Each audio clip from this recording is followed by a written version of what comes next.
What if Nagato never revived the Leaf Village? What if instead of bringing back the dead, he ripped the Rinnegan from his own skull and gave them to Naruto, and then died? No resurrection, no miracle. Kakashi stays dead, the village stays broken, and Naruto walks home carrying the eyes of the man who destroyed everything.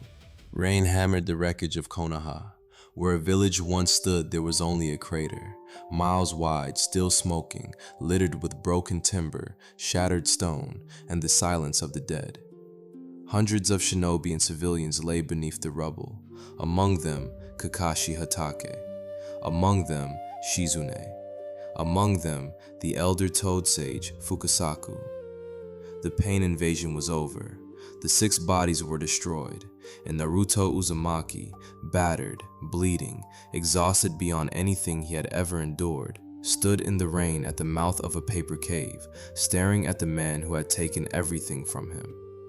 Nagato sat in his mechanical walker, his body skeletal, his skin gray, his breath rattling like wind through dead leaves. Konan stood beside him, silent, watching. Naruto had come here to kill him. Every shinobi in the world would have understood if he had, but he didn't. He stood there, shaking, Jiraiya's book clutched in his hand, and he told Nagato the truth, that he didn't have an answer for hatred yet, that he didn't know how to fix the world, but that he believed, with everything he had, that people could understand each other, that the cycle could break, not today, but someday, and that he refused to let Jiraiya's dream die in this cave. Nagato's eyes, those terrible concentric purple rings, widened. For the first time in decades, something behind them shifted. Not pain, not fury, something older. Something he thought Yahiko had taken with him to the grave. Hope. Faint, trembling, almost pathetic in its fragility, but real. Nagato looked at this boy, this bleeding, crying, stubborn boy, and he saw the answer Jiraiya had promised him the world would one day produce. The child of prophecy was not a warrior. He was a fool who refused to stop believing. And that, Nagato realized, was exactly what the world needed. Konan saw it in Nagato's face before he spoke. She stepped forward, alarmed, because she knew what he was about to do. In canon, in the world as it was meant to be, Nagato would have used the Samsara of heavenly life technique. He would have poured the last of his life force into the outer path and called back every soul he had taken from the leaf. Kakashi would have opened his eyes, Shizune would have gasped awake, the dead would have risen, and Konoha would have been whole again. But that is not what happened here. Nagato coughed blood, his chakra was failing. He could feel the outer path waiting, feel the king of hell stirring beneath reality, ready to reverse the tide of death. He could bring them all back. He knew that, but he also knew something else. Something Jiraiya had told him once, long ago, in a rain-soaked ruin not so different from this one. That the world doesn't change because the dead come back. The world changes because the living choose differently. If he resurrected the leaf, Konoha would celebrate, and then the cycle would continue. The same hatred, the same wars, the same eyes, locked away, waiting for the next madman to claim them. But if he gave those eyes to someone who could wield them without being consumed, someone who had every reason to choose vengeance and chose mercy instead, then maybe, just maybe, the Rinnegan could finally be what they were always supposed to be. Not a weapon, a bridge. Nagato spoke, and his voice was barely a whisper. He told Naruto that he would not bring the dead back. Naruto's face crumbled. He shouted, he begged, he slammed his fist against the cave wall and demanded to know why. Why show remorse and then refuse to make it right? Nagato let him rage. Then he said something that stopped Naruto cold.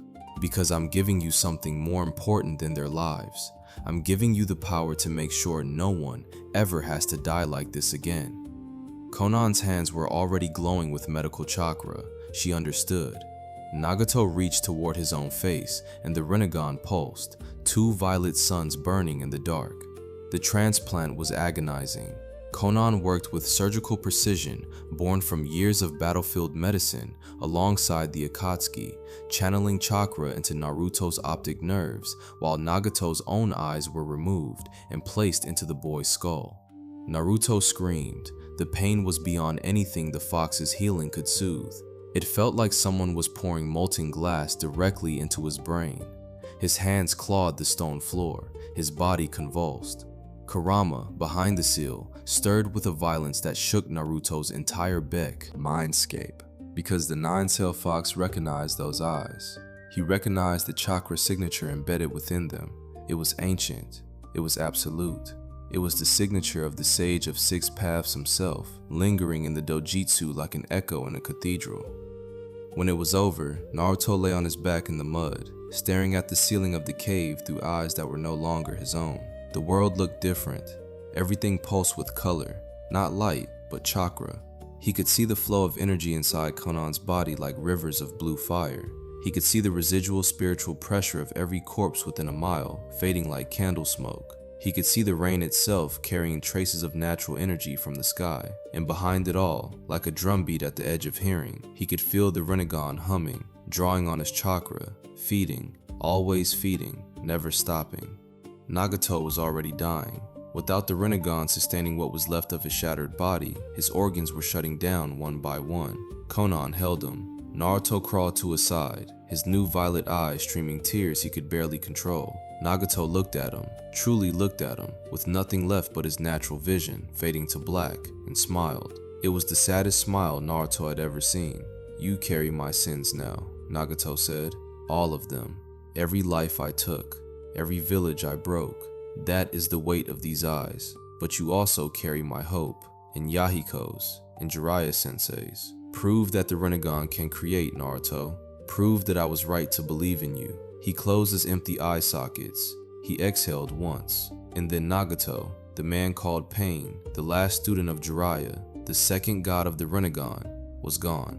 Konan wrapped Nagato's body in paper alongside Yahiko's. She stood before Naruto, composed and unreadable, and told him three things. First, Obito Uchiha, the masked man behind the Akatsuki, was alive, and he would come for those eyes. Second, the Rinnegan could not be deactivated. They would burn in Naruto's skull every moment of every day, visible to anyone who looked at him, marking him forever as something more and less than human. Third, she believed in Nagato's choice, and when the time came, she would find Naruto again. Then she folded herself into sheets of white paper and vanished into the rain, carrying the dead with her. Naruto was alone. He walked back to Konoha in the rain. It took hours. He could barely stay upright. Every step sent jolts of unfamiliar chakra through his skull, and the Rinnegan's passive drain was already gnawing at his reserves like a second parasite alongside the fox. When he reached the crater's edge and looked down at what had been his home, he saw rescue teams pulling bodies from the rubble. He saw medics weeping over patients they could not save. He saw survivors huddled in makeshift shelters, hollow-eyed, shattered. And then he saw them look up, one by one, then in clusters, then all at once, and see him standing on the ridge, silhouetted against the gray sky, with two concentric violet rings where his blue eyes used to be. The eyes of pain, the eyes of the man who did this, staring back at them from the face of the boy who was supposed to save them. No one cheered. No one ran to embrace him. A child screamed and buried her face in her mother's coat. An Ambu captain reached for his blade on reflex. Sakura Haruno, kneeling beside a triage tent with blood on her hands and Kakashi's forehead protector clutched against her chest, looked up at Naruto and felt something break inside her that she would not be able to name for months. It was not hatred. It was not fear. It was the realization that the boy she knew had walked into that battlefield and something else had walked out. Naruto opened his mouth to speak, to explain, to beg them to understand, and no words came. He stood there, the rain washing blood and mud down his face, those terrible violet eyes glowing faintly in the dark, and the village that should have called him a hero stared at him like he was a stranger, like he was a threat, like he was pain. 3 days later, Tsunade was still in a coma. The village council convened in a half-collapsed building and elected Danzo Shimura as acting Hokage by emergency authority. His first act was a decree of martial law. His second was to assign a permanent Ambu surveillance detail to Naruto Uzumaki. Danzo understood power. He had spent his life pursuing it, hoarding it, stealing it in the dark. And the Rinnegan, The legendary eyes of the Sage of Six Paths, the most powerful dojutsu ever to exist, was now sitting in the skull of a 16-year-old Jinchuriki with no formal training, no political allies, and a village full of people who wanted those eyes ripped out of his head. Danzo did not panic. He strategized. Naruto was confined to a temporary shelter at the edge of the refugee camp. He was not technically a prisoner. Danzo was too careful for that, but the message was clear. 2 root operatives stood outside his door at all hours. His food was delivered, not shared in the communal kitchen. When he walked through the camp, people moved away. Not all of them. Shikamaru visited on the second night, sat across from him in silence for a long time, and finally said, "Your eyes are going to be a problem." It was the most honest thing anyone had said to him since he returned. Hinata came once, trembling, and could not bring herself to look at his face. She left in tears, ashamed of herself. Rock Lee came every day without fail, bringing food he had cooked badly, and never once mentioned the eyes. Sakura avoided him, not deliberately, not at first. She was drowning in triage work, healing survivors around the clock, running on soldier pills and grief. But when she finally found a moment to sleep and closed her eyes, she saw Kakashi's face, still and pale under the rubble, and she saw those same concentric circles that now lived in Naruto's skull, and she could not separate the two. Kakashi was dead, permanently dead. No Rinne rebirth, no miracle. She had checked the body herself, hands steady, voice calm, falling apart on the inside. The sensei who had taught her to believe in teamwork, who had pushed her to become a medic, who had protected them all with a lazy smile and 100 hidden scars. He was gone, and the boy who came home carried the weapon that killed him. She knew it wasn't Naruto's fault. She knew it. But grief does not care about logic, and every time she thought of those violet eyes, she felt sick. Might Guy was found sitting alone at the memorial stone 3 days after the attack, speaking to Kakashi's freshly carved name as if he were still alive. "I won our last count, you know," Guy said to the stone.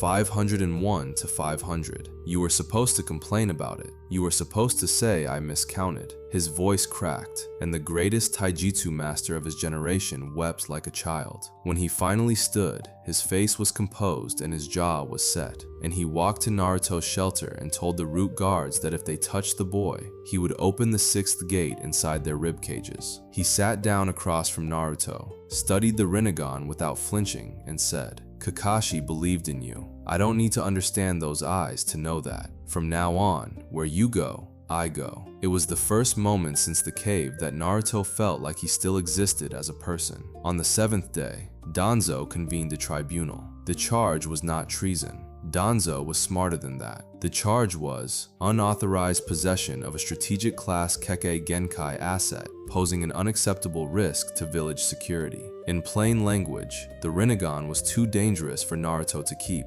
and the village had the right to remove them. The tribunal was held in an underground chamber. Danzo presided. The civilian council was present. Homura and Koharu flanked him. Naruto stood alone at the center, flanked by 2 root operatives, his violet eyes blazing in the torchlight. Guy stood behind him, arms crossed, radiating killing intent so dense the civilian counselors could taste it. Shikamaru was in the gallery, already 3 moves ahead, trying to figure out how to dismantle the legal framework Danzo had constructed. Danzo laid out his case with calm precision. The Rinnegan was the most powerful ocular weapon in recorded history. It had been used to destroy Konoha less than a week ago. The wielder of these eyes, Pain, had killed hundreds. Now those same eyes sat in the head of an emotionally unstable Jinchuriki with no dojutsu training, no political mandate, and a demonstrated history of disobeying orders. The village had already suffered the consequences of the Rinnegan once. It would not suffer them again.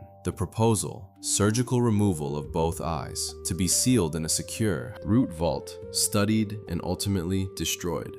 Naruto listened. His jaw tightened, his hands shook, but he did not speak, because Shikamaru had told him not to, and because part of him, a part he hated, wondered if Danzo was right. It was Gar's message that turned the tide. A hawk had arrived that morning from Suna, carrying a sealed scroll from the 5th Kazekage addressed to the acting Hokage. Shikamaru had intercepted a copy. He read it aloud to the tribunal. Gar's words were measured, diplomatic, and unmistakable. Naruto Uzumaki defeated pain alone. He is the reason any of you are alive to hold this tribunal. The eyes he carries were entrusted to him by their wielder in an act of faith, not theft. If Konoha strips its greatest protector of his power out of fear, then Suna will consider it an act of hostility toward an allied nation's recognized hero. The civilian council shifted uncomfortably. Danzo's expression did not change, but a vein pulsed in his temple. Naruto spoke then, against Shikamaru's advice. He stood straight and looked at every face in that chamber with eyes that made half of them flinch. He said he did not ask for the Rinnegan. He said he would have given anything for Nagato to bring back the dead instead. He said he understood their fear because he was afraid too. Afraid of what these eyes could do. Afraid of what they had already done. But he would not surrender them. Not because he wanted power, because Nagato, with his dying breath, had trusted him to carry these eyes into a better future. And if he gave them up, that trust meant nothing. If he gave them up, then Kakashi-sensei's death meant nothing. If he gave them up, then pain was right, that people could never believe in each other. "I'll carry them," Naruto said, his voice steady for the first time since he returned. "I'll carry all of it. The weight, the stares, the hate. I've done it before. I know how." The tribunal was suspended without resolution. Danzo had not gotten his removal order, but he had not given up either. That night, 3 root operatives infiltrated Naruto's shelter with a paralytic seal designed to immobilize a Jinchuriki. They never reached the bedroom. Naruto's Rinnegan, which he could not deactivate, saw their chakra signatures through the walls before they crossed the threshold. He did not understand what happened next. His body moved on instinct, his hands raised, and a wave of gravitational force erupted from his palms. Shinra Tensei. Unstable, uncontrolled, and devastating. The 3 root agents were hurled through the walls of the shelter. The building cracked. A support beam collapsed. 2 neighboring shelters were damaged. A civilian woman was knocked off her feet 30 meters away and broke her arm. Naruto stood in the wreckage, his hands still raised, his violet eyes wild, breathing in ragged gasps. He had not meant to do it. The Deva path had simply reacted, and in reacting, it had proven every fear the village had about him. Danzo used the incident to tighten the leash, but it was too late for removal. The 5 Kage summit had been called. The shinobi world was in crisis. Obito's declaration of the 4th Great Ninja War had arrived by then, delivered through Zetsu intermediaries, and its terms were clear. Surrender the 8 tails and the 9 tails, or the world burns. But there was a second demand now, one that sent a chill through every intelligence office on the continent. Obito wanted the Rinnegan. He named Naruto specifically. The boy who carried the sage's eyes had just become the most valuable and most targeted human being in the world. The 5 Kage summit convened in the Land of Iron. Naruto was not invited. He was the subject, not a participant. But the discussion about him consumed more time than Sasuke's attack, more time than the Akatsuki threat matrix, more time than the war strategy itself. The Raikage slammed his fist through the table and declared that Naruto Uzumaki was a walking apocalypse and should be neutralized before Obito could claim him. Inoki, the ancient Tsuchikage, stroked his beard and calculated whether a preemptive assassination would be simpler. Mei Terumi urged caution. Gaara, the youngest Kage and the quietest, waited until they had exhausted their fear, and then he spoke. He told them about a boy he had fought years ago in the Chunin exams, a boy who was hated, who carried a monster inside him, who had every reason to become a monster himself and didn't. He told them that boy was now carrying an even greater burden, and the correct response was not to kill him, it was to stand beside him. The room was silent. The alliance held, barely. But it was Sasuke's appearance at the summit that cracked the story wide open. Sasuke Uchiha, rogue ninja, avenger, wielder of the eternal Mangekyo Sharingan, crashed into the Kage conference with murder in his heart and Danzo in his sights. He killed Danzo in the corridors, ripped through his stolen Sharingan arms, shattered his Izanagi chain, and watched the old man die with something that looked less like satisfaction and more like hunger. But it was what happened afterward that mattered. As Sasuke stood over Danzo's corpse, Obito appeared beside him and told him the truth. All of it. That Naruto Uzumaki now possessed the Rinnegan. that the dead last, the orphan, the failure who had chased Sasuke his entire life, had been given the eyes of God. Sasuke went still.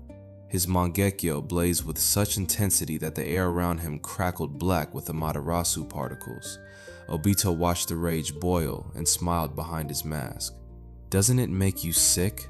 Obito whispered. "The sage chose him. Again." Sasuke did not answer. He did not need to. Everything he had suffered, the massacre, the loneliness, the training, the sacrifice of his own brother's eyes, all of it compressed into a single, searing thought. The Rinnegan was born from the Uchiha bloodline. It was their birthright. Madara awakened it. The sage's son Indra was its origin. And now in Uzumaki, an Ashura reincarnation, a boy who had been given everything Sasuke had earned, possessed it. Not through suffering, not through the curse of hatred, through charity, through a dying man's sentimentality. The Rinnegan was the crown of the Uchiha legacy, and the universe had placed it on the head of a clown. Something shifted behind Sasuke's eyes then. Not a new power, something worse, a conviction. He would take those eyes. He would take them, or he would prove that they were never needed. Either way, Naruto would learn what it meant to carry a power that belonged to someone else. The Fourth Great Ninja War began on a gray morning, and the world marched to stop a madman from capturing a boy with divine eyes. The allied shinobi forces numbered 80,000. They were organized into 5 divisions, and their most powerful asset, the Nine-Tails Jinchuriki, who now also wielded the Rinnegan, was not hidden away on a remote island as he would have been in another life. There was no point in hiding. Obito knew exactly who he wanted and where to look. Instead, Naruto was deployed to the front lines as a strategic deterrent, a living weapon pointed at the enemy with instructions to fire. The generals spoke about him in tactical briefings the way they spoke about bijou bombs and forbidden jutsu, in terms of yield and risk and acceptable collateral. Naruto stood in his assigned tent, listening to their voices through the canvas, and felt more alone than he ever had in his life. The first day of fighting changed him, not the violence. He had fought before. What changed him was the moment a platoon of allied shinobi saw him approaching their position and flinched. Half of them reached for weapons. One Chunin from the stone village screamed, "The Rinnegan! It's Pain! He's alive!" before her sergeant tackled her and clamped a hand over her mouth. Naruto stopped. He raised his hand slowly, the way you do with a frightened animal, and those violet rings stared out from his face with an expression so openly wounded that several of the shinobi lowered their guard out of pure confusion. A god's eyes filled with a child's hurt. Naruto healed the platoon's wounded with basic medical jutsu he had learned from Sakura, fought beside them for 2 hours against a white Zetsu swarm, and by the end, the Chunin who had screamed was standing behind him voluntarily, calling targets. Trust, when it came, always came slowly for Naruto, but it came. The Pretapath awakened during the Battle of the Coastline.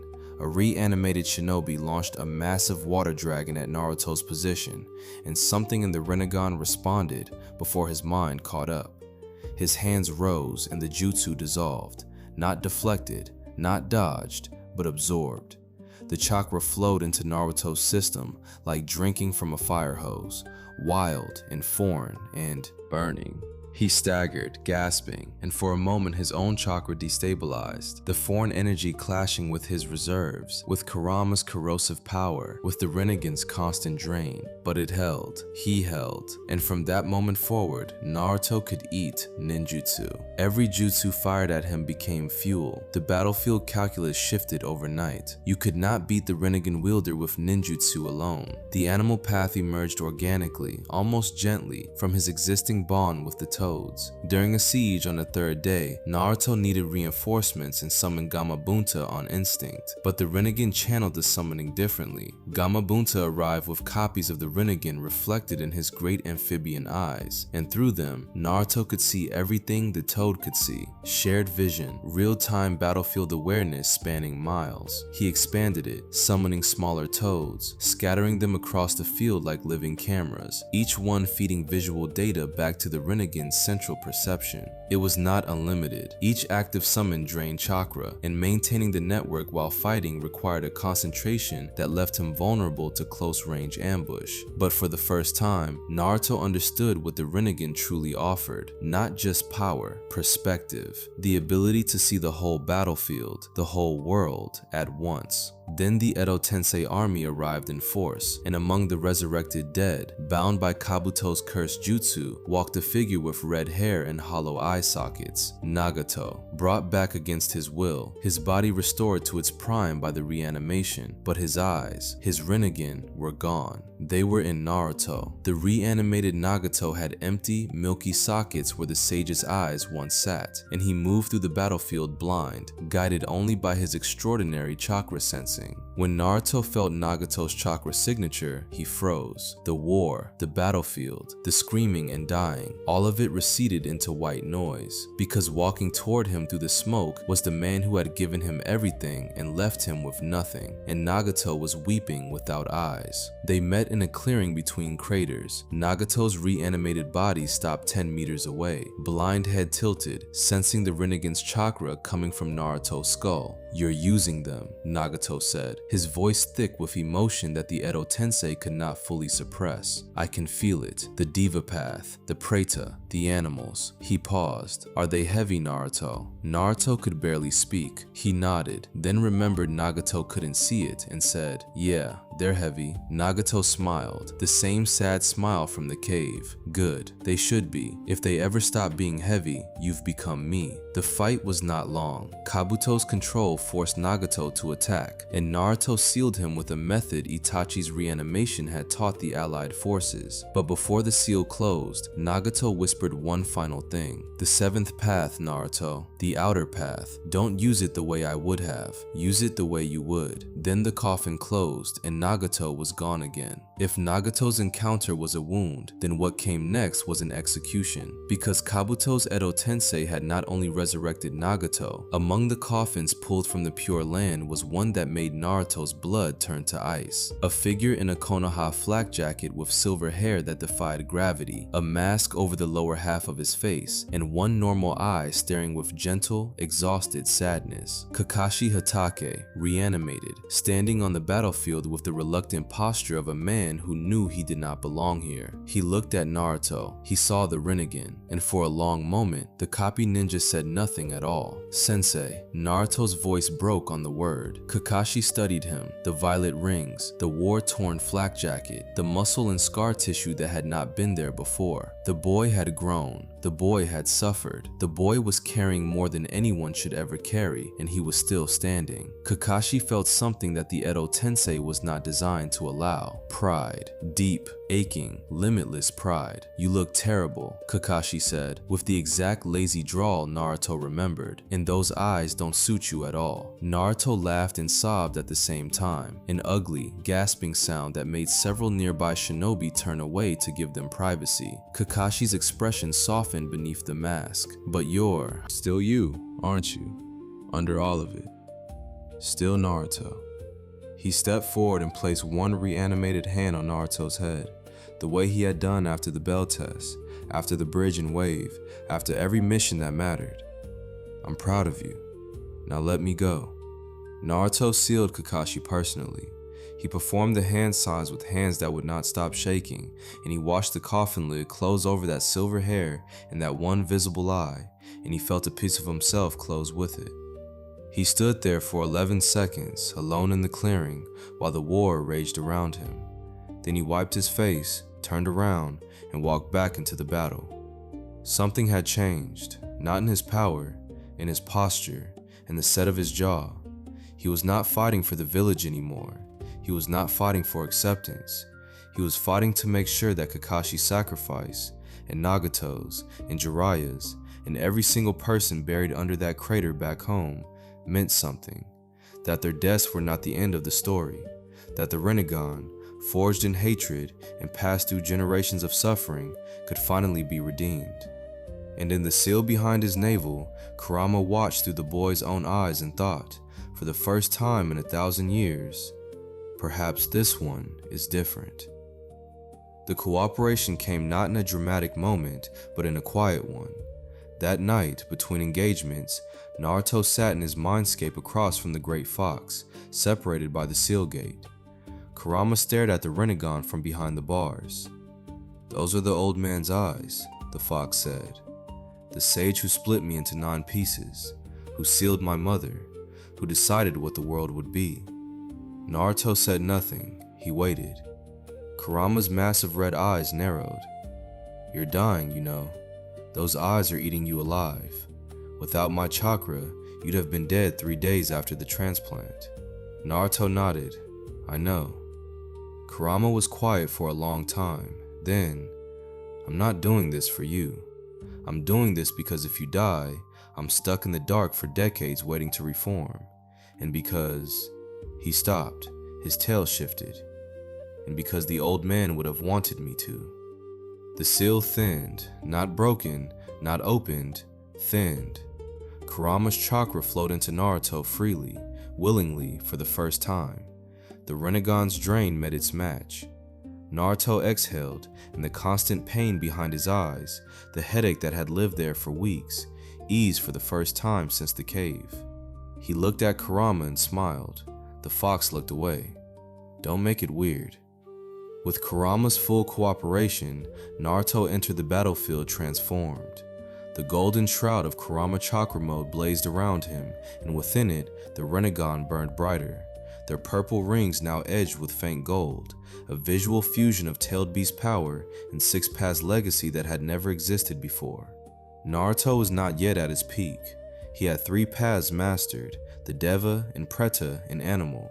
The human path and Naraka path still slept, but what he had was enough to make the reanimated army falter, enough to make the White Zetsu forces dissolve on contact, enough to make the allied shinobi forces stop flinching when they saw those eyes and start believing, not in the Rinnegan, but in the boy behind them. And then, across the battlefield, a presence arrived that made the sky itself feel heavier. Sasuke Uchiha descended from the ridge with his eternal Mangekyo blazing, Susanoo flickering around him like a purple phantom, and every shinobi within 500 meters felt the weight of 2 living legends converging. Sasuke did not speak to the alliance. He did not report. He looked directly at Naruto, at those stolen eyes, that golden cloak, that impossible combination of powers, and the air between them charged with something that was not chakra. It was history. It was destiny. It was 2 boys who had been running toward and away from each other since they were 12 years old, and one of them now had the eyes of God, and the other had the fury of a bloodline that believed God owed them everything. Sasuke Susanoo solidified into its perfect form, towering, immense, an armored titan of violet chakra and hatred. "Those eyes," Sasuke said, low enough that only Naruto could hear, "are wasted on you." The alliance held its breath. They did not fight, not yet. Sasuke had learned from the reanimated Hokage about Indra and Ashura, about the cycle of reincarnation, about the Uchiha's role in the Rinnegan's creation. He had come to the battlefield with a purpose beyond revenge, to end the war, to confront the true enemy, and then, when the world was no longer watching, to settle the question of who deserved those eyes. He and Naruto fought side by side against the tail end of the Edo Tensei forces, and their coordination was terrifying. 2 geniuses of destruction, one who could repel and absorb anything, and one who could burn through anything, clearing entire battalions in minutes. But beneath the teamwork, the tension coiled tighter with every exchange. Every time Naruto used a Rinnegan ability, Sasuke's jaw tightened. Every time Sasuke's Susanoo surpassed an obstacle that the Rinnegan could have handled alone, Naruto felt the weight of an unspoken accusation. This was not a partnership, it was a countdown. Madara Uchiha returned to the living world with the force of a geological event. Kabuto's Edo Tensei was overridden. The real Madara was resurrected through the outer path by a manipulated Obito, forced to use the Samsara of heavenly life on a body that was not meant to return. Madara rose from death not as a phantom but as flesh, whole and terrible, his long black hair spilling over ancient Uchiha armor, his chakra crushing the ground beneath his feet. But something was wrong, and he felt it immediately. His eye sockets held only his reactivated eternal Mangekyo Sharingan. The Rinnegan, his Rinnegan, the eyes he had spent a lifetime cultivating, the eyes he had planted in Nagato decades ago for safekeeping, were not there. They were not in Obito's vault. They were not in Nagato's corpse. They were in a boy. Madara turned his ancient gaze toward the distant part of the battlefield where a golden light pulsed with unmistakable Rinnegan signatures, and for the first time in his immortal memory, Madara Uchiha felt something close to personal offense. The hunt began. Madara carved through the allied shinobi forces with his Mangekyo alone, pulling meteorites from the sky with nothing but Susanoo and sheer chakra volume, killing hundreds as he advanced across the continent toward Naruto's position. He was not subtle, he was not patient. He was a god walking toward a thief, and every step was a declaration. Those eyes belong to me. The Alliance threw everything they had at him. Division after division broke against his Susanoo like waves against a cliff. The 5 Kage intercepted him directly, and Madara dismantled them with contempt, not because they were weak, but because they were irrelevant. He wanted one thing, one boy, one pair of eyes. Naruto met him on a scorched plain where nothing grew. The golden Kurama cloak burned around him, the Rinnegan blazed in his skull, and for one crystallizing moment, the battlefield held its breath as 2 eras of shinobi power faced each other. Madara studied Naruto the way a craftsman studies someone mishandling his finest tool. "You don't even understand what you're carrying," Madara said. "Those eyes took me a lifetime to forge. The patience, the planning, the suffering. You were handed them like a gift, and you used them like a child with a sword." Naruto's response was simple, direct, and honest in the way only Naruto could be. "Maybe, but I'm not going to cut people with them." The fight that followed reshaped the terrain for miles. Naruto's Deva path collided with Madara's perfect Susanoo in shockwaves that flattened forests and split the earth into trenches. Naruto's Preta path absorbed Madara's fire techniques, and Madara adapted instantly, switching to pure taijutsu amplified by Susanoo armor, closing the distance, exploiting Naruto's weaker close-range combat skills. Naruto's animal path scattered toad summons across the field for shared vision, and Madara destroyed them one by one with casual precision, blinding Naruto's network piece by piece. It was a masterclass in experience versus potential. Naruto had raw power, immense, blazing, barely contained power, but Madara had wielded the Rinnegan for longer than Naruto had been alive. He knew every trick, every weakness, every opening that the eyes created when the wielder overextended, and Naruto, fighting at tier 4, burning through Kurama's chakra at an unsustainable rate, was overextending. In the darkest moment of the fight, Naruto unlocked the human path out of pure desperation. A white Zetsu clone had embedded itself in the Alliance's command structure, feeding Madara real-time intelligence on Naruto's stamina and strategy. Naruto needed the spy's identity. He grabbed the Zetsu by the skull, and the human path activated with a sickening pulse. Memories flooded into Naruto's mind, not just the spy's memories, but every stolen identity the Zetsu had worn, every face it had copied, every death it had witnessed. Naruto screamed, ripped the information free, and dropped the Zetsu's limp body. The spy was exposed, the intelligence was saved, but Naruto was shaking, nauseous, his brain overstimulated from processing a lifetime of alien memories in 3 seconds. The human path had a cost that was not physical but psychological, and Naruto swore. In that moment, trembling over the husk of a thing that had once pretended to be human, that he would never use the lethal version, never rip a soul free, no matter what. The Naraka path awoke in fire and grief. Hinata Hyuga, fighting on the outer perimeter, took a blow meant for a group of medical shinobi, an attack from one of Obito's 6 paths of pain substitutes that pierced her shoulder and collapsed her lung. She was dying when Naruto reached her Byakugan fading, her hand gripping his sleeve with the last of her strength. The medics could not save her in time. Naruto held her, felt the Rinnegan pulse with a power he had not accessed before, and the King of Hell rose from the ground behind him. A colossal demonic head with its own Rinnegan eyes, its mouth gaping, its presence so oppressive that every shinobi within 100 meters dropped to their knees. The King of Hell consumed Hinata's broken body, and when it opened its mouth again, she was whole, healed, breathing, alive.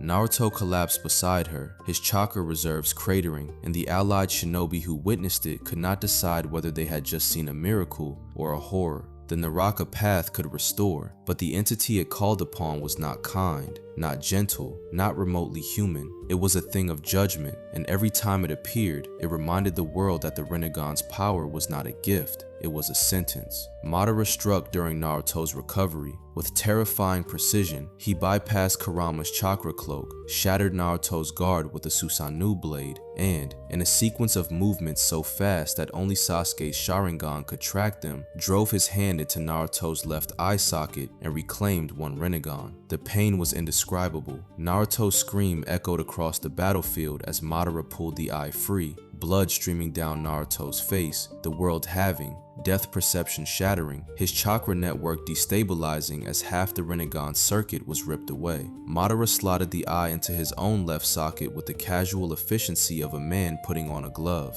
The concentric purple rings flared to life in his face, and the battlefield felt the shift, like gravity itself leaned toward Madara. One eye, that was all it took. Madara could now access the demonic statue, could begin the Ten Tails reconstruction, could do everything he needed. He looked at Naruto, bleeding, one-eyed, still standing, and offered him something that might have been respect. You held them longer than you should have been able to. For that, I will remember your name. Then he turned and walked away to remake the world. Naruto fell to one knee. Blood poured from his empty left socket. His remaining right Rinnegan burned with a fury that felt less like chakra and more like grief. Sakura was there in moments, her green medical chakra blazing, sealing the wound, stopping the bleeding, doing the impossible work of keeping a one-eyed Jinchuriki alive on a battlefield full of gods. She held his face in her hands, his bloody, scarred, violated face, and for the first time since the divergence, she looked directly into the remaining Rinnegan without flinching.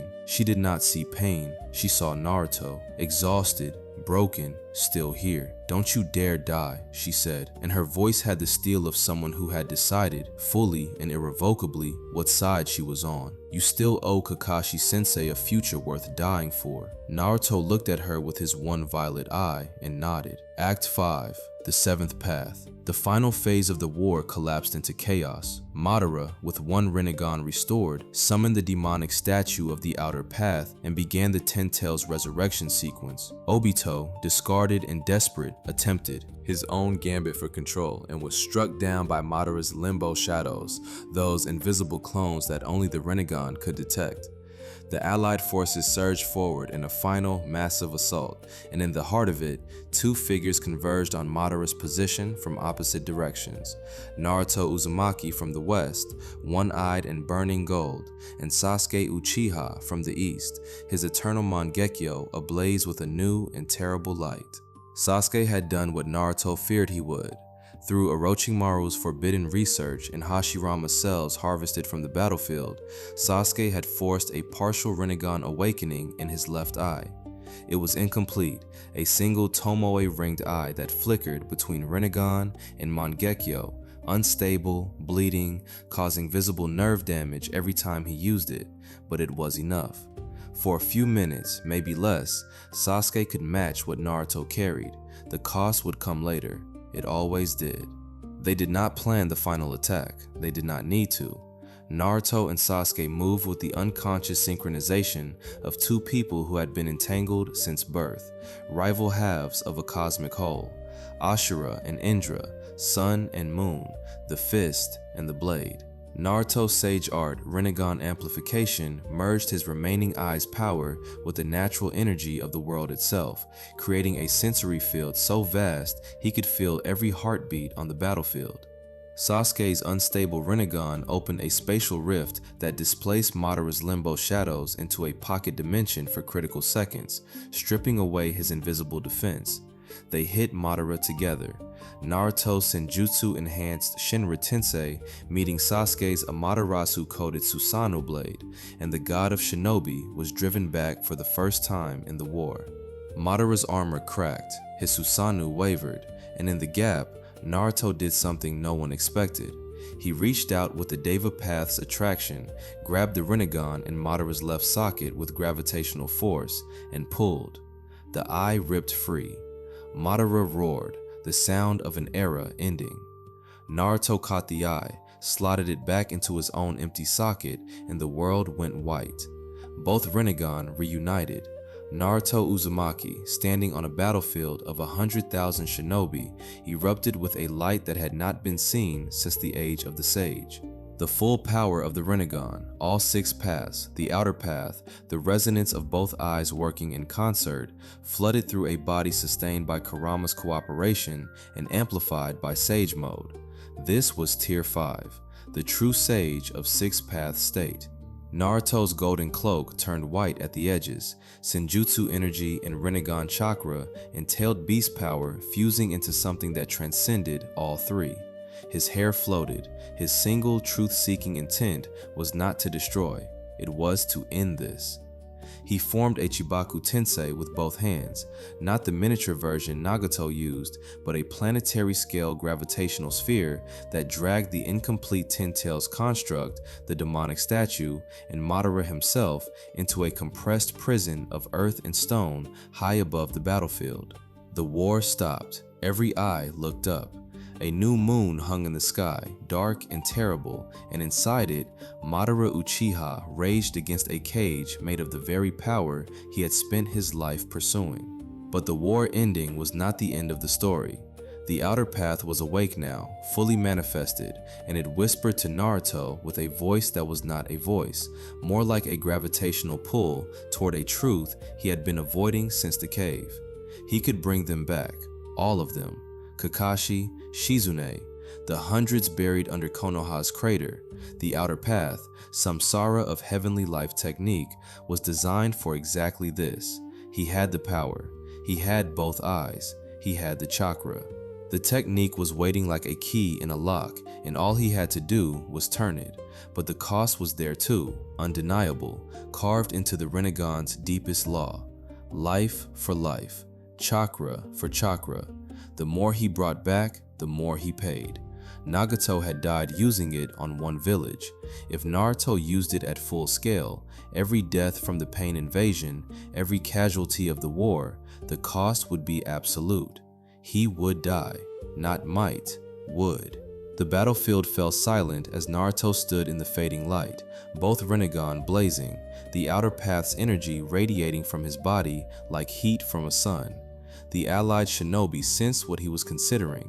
Sakura was the first to move. She ran to him, sprinting across the scarred earth, past craters and fallen comrades in the wreckage of a world, and grabbed his arm.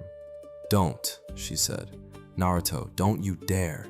Guy was behind her, one arm broken, tears streaming into his bowl cut. "Kakashi wouldn't want it," he said. "He told me once. The worst thing about being brought back is knowing someone else paid for it."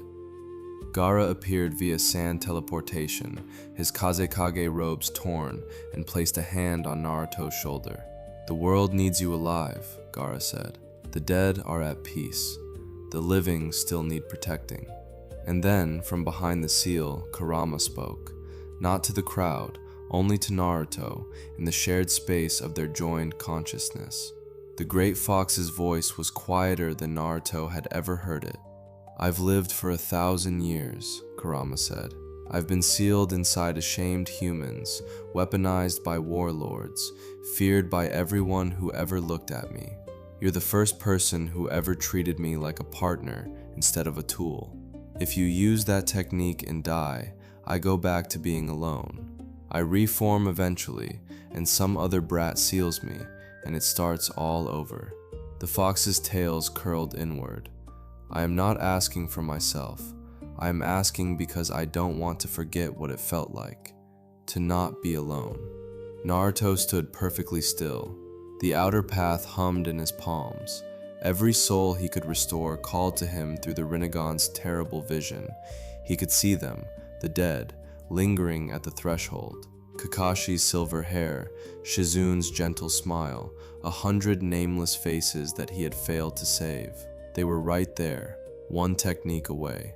Naruto closed his eyes, both of them, the terrible violet rings vanishing behind his lids, and made a choice that no Rinnegan wielder in history had ever made.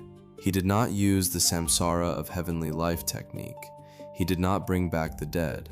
Instead, he turned the outer path's power inward, into the Rinnegan themselves.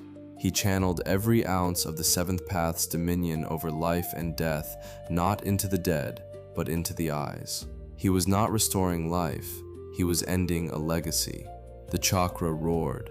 The Rinnegan cracked, not his skull, not his body, but the eyes themselves, the structures within them, the ancient chakra architecture that had endured since the sage of six paths first opened his eyes and saw the world's suffering. Naruto was destroying the Rinnegan, permanently.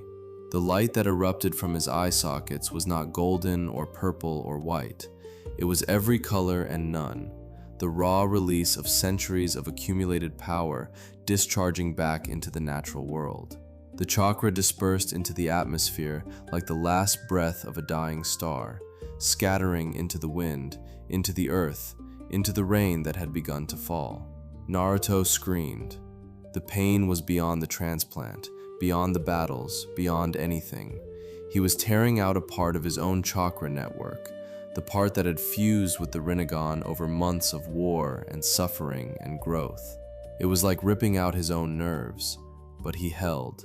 He held because he had to, because this was the point, because every wielder before him, Nagato, Madara, even the sage, had believed the Rinnegan were necessary, that the world needed divine eyes to guide it, or punish it, or save it.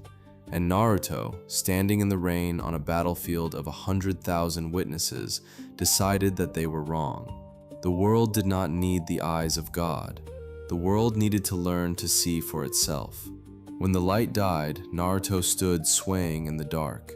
His eye sockets were intact, healed by Kurama's frantic regeneration and Sakura's medical chakra, already blazing green at his side. But the Rinnegan were gone. Not deactivated, not dormant, destroyed. The concentric purple rings had dissolved, the ancient chakra pathways had burned to nothing, and in their place were Naruto's own eyes, blue. Bright, ordinary, human blue. But he could not see. The destruction of the Rinnegan had scorched his optic nerves, and the world was dark. Naruto Uzumaki, who had held the most powerful dojutsu in history, was blind. He stood there in the rain, blind and swaying, and heard the silence of 100,000 people who did not know what they had just witnessed. Then Sakura's hands were on his face again, her chakra probing his optic nerves, and her voice, shaking but certain, said, "The damage is treatable. It'll take weeks, maybe months, but you'll see again." Naruto exhaled a breath he felt like he had been holding since the cave. "Good," he said. "I want to see people's faces again, without all the extra stuff." Someone nearby laughed, then someone else. Then the sound spread, not triumphant, not hysterical, but the laughter of people who had been terrified for a very long time and had just realized they did not need to be afraid anymore. The eyes were gone, the weapon was gone, the threat was gone, and the boy who had carried all of it stood in the rain with his arms at his sides and his blind blue eyes pointed at a sky he could not see, and he was smiling. Sasuke found him 3 days later in the medical tent, bandages over his eyes, eating hospital food with the clumsy determination of someone who refused to be fed by anyone else. Sasuke's partial Rinnegan had already collapsed. As predicted, the forced awakening burned itself out, leaving his left eye scarred but his eternal Mangekyo intact. He sat on the edge of Naruto's cot without being invited, and for a long time, neither of them spoke. Then Sasuke said, "You destroyed them." It was not a question. "Yeah," Naruto said. "Why?" Naruto tilted his bandaged head towards Sasuke's voice. "Because nobody should have that power. Not me, not you, not anyone." Sasuke was quiet. Then, "You're an idiot." "Yeah, an absolute, irredeemable, world-class idiot." "Yeah, I would have kept them." "I know." Another silence, longer this time. Then Sasuke stood. At the tent flap, he paused. "The world is going to need protecting without divine eyes or tail beast power or any of the old weapons. It's going to need people willing to do the work the hard way." Naruto grinned beneath his bandages. "Sounds boring." "It will be." "Good. I've had enough excitement." Sasuke left. He did not say goodbye. He did not need to. Some things between them had never required words. The weeks that followed were quiet in the way that only the aftermath of Armageddon can be.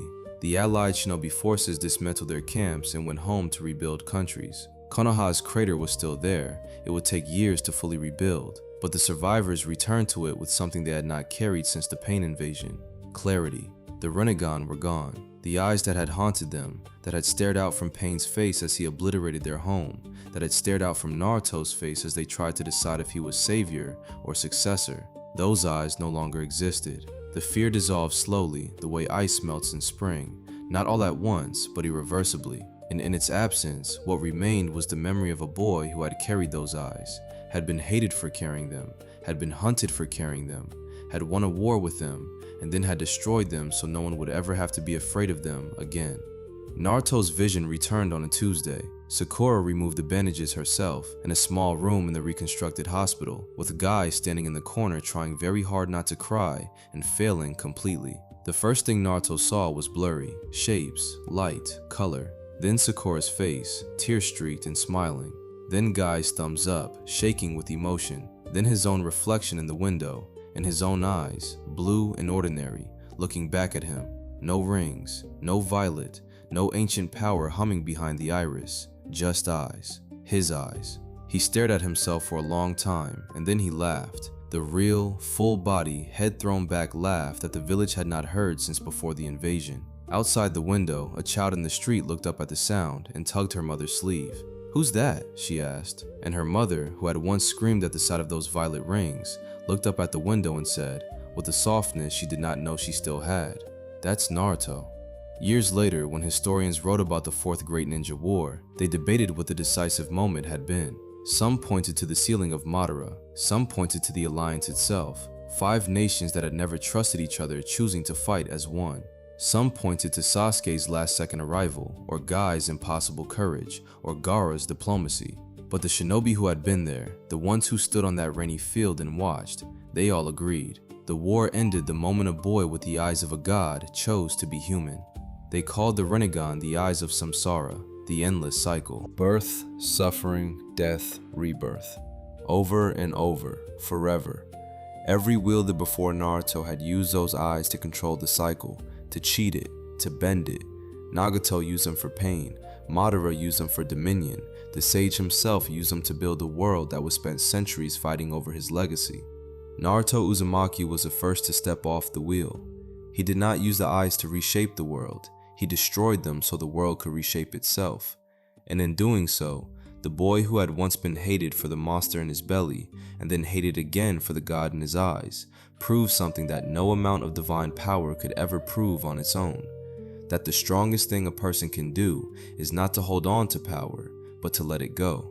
The cycle of Samsara is not broken by force, it is broken by choice, and Naruto Uzumaki chose.